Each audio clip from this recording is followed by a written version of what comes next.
સૌરાષ્ટ્ર બાદ હવે મધ્ય ગુજરાતમાં હથિયારોની તસ્કરીનો પર્દાફાશ થયો છે।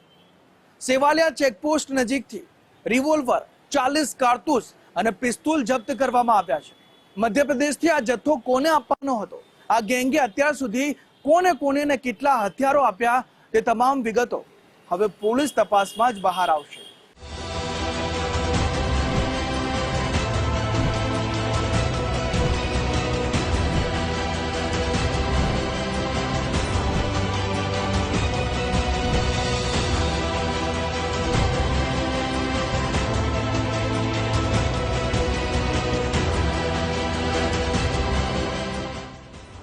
મધ્યપ્રદેશના વિવિધ વિસ્તારોમાંથી ગુજરાતના સૌરાષ્ટ્ર, કચ્છ અને મધ્ય ગુજરાતના વિસ્તારોમાં ગેરકાયદે હથિયારોની હેરાફેરી કરતા ઇસમો છાસવારે ઝડપાય છે। તાજેતરમાં રાજકોટ નજીકથી હથિયારોની ફેક્ટરીમાં સામેલ ટોળકી ઝડપાઈ હતી। હવે મધ્યપ્રદેશના ખેડા જિલ્લાના ગળતેશ્વર તાલુકાના મહારાજના મુવાડા પાસેથી હથિયારોની એક મોટી ખેપ પકડાઈ।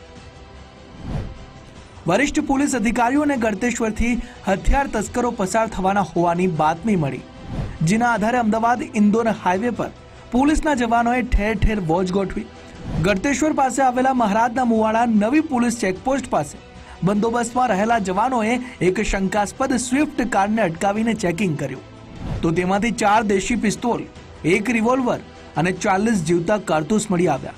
આ સ્વિફ્ટ કાર, મોબાઈલ ફોન, હથિયારો મળીને 6.60 લાખનો મુદ્દામાલ જપ્ત કરવામાં આવ્યો। હથિયારોની તસ્કરીમાં સામેલ રાજકોટના પ્રવીણ વાળા અને જૂનાગઢના આશીષ પાટડિયા, શશાંકસિંહ રાજપૂત ઝડપાયા। આ શાતિર ટોળકીએ મધ્યપ્રદેશના એક ઇસમ છોટુભાઈ પાસેથી હથિયારો લાવ્યાની કબૂલાત કરી, જ્યારે ભાવનગરના સિકંદર ઉર્ફે સિક્કોને તમામ હથિયારો સોંપવાના હોવાનું પોલીસ પૂછપરછમાં કબૂલ પણ કર્યું છે।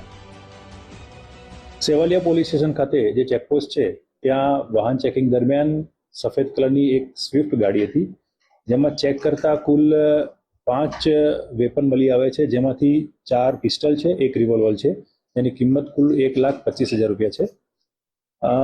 આ જે વેપન છે એમાં ગાડીમાં કુલ 3 ઇસમો આરોપીઓ હતા, જેમાં આશીષ પાટડિયા, શશાંક રાજપૂત અને પ્રવીણભાઈ વાળા। આ તમામ આરોપીઓ જે વેપન છે એ મધ્યપ્રદેશથી છોટુભાઈ પાસેથી લઈને આવ્યા હતા અને ભાવનગર ખાતે સિકંદર ઉર્ફે સિક્કો એને આપવાના હતા।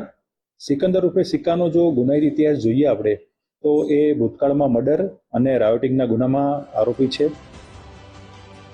સેવાલિયા પોલીસે હથિયારો સાથે પકડાયેલા 3 ઇસમોની સાથે જ હથિયાર આપનાર મધ્યપ્રદેશના છોટુભાઈ અને મંગાવનાર સિકંદર ઉર્ફે સિક્કો એમ 5 આરોપીઓ વિરુદ્ધ આર્મ્સ એક્ટ હેઠળ ગુનો નોંધી આગળની તપાસ હાથ ધરી છે। આ હથિયારો 5 લાખ રૂપિયામાં મેળવ્યા હતા, જો કે આગળ કેટલા રૂપિયામાં વેચવાના હતા તે મુદ્દે તપાસમાં વિગતો ખુલશે। ગેરકાયદે હથિયારો સાથે પકડાયેલા આરોપી શશાંક રાજપૂત વિરુદ્ધ લૂંટ અને મારામારીના ગુના પોલીસ ચોપડે નોંધાયેલા છે, જ્યારે પ્રવીણ વાળા વિરુદ્ધ ધોરાજી પોલીસ સ્ટેશનમાં લૂંટ, પોક્સો અને મારામારીના ગુના દાખલ થયેલા છે। આજે તમામ હથિયારની જે 5 લાખ રૂપિયામાં આ તમામ હથિયારનો સોદો થયેલો હતો।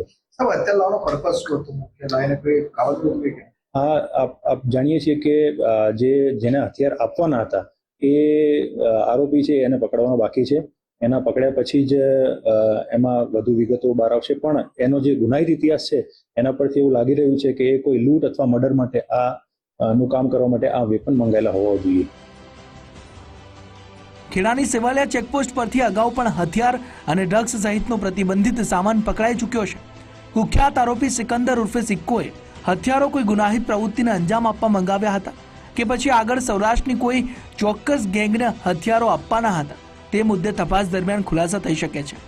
મધ્યપ્રદેશથી સૌરાષ્ટ્રના વિવિધ જિલ્લાઓ સુધી ફેલાયેલા હથિયાર સપ્લાય નેટવર્કમાં સંડોવાયેલા અન્ય આરોપીઓ સુધી પહોંચવા માટે પોલીસે તપાસનો ધમધમાટ તેજ કર્યો છે। કિશન રાઠોડ, ગુજરાત ફર્સ્ટ, ખેડા।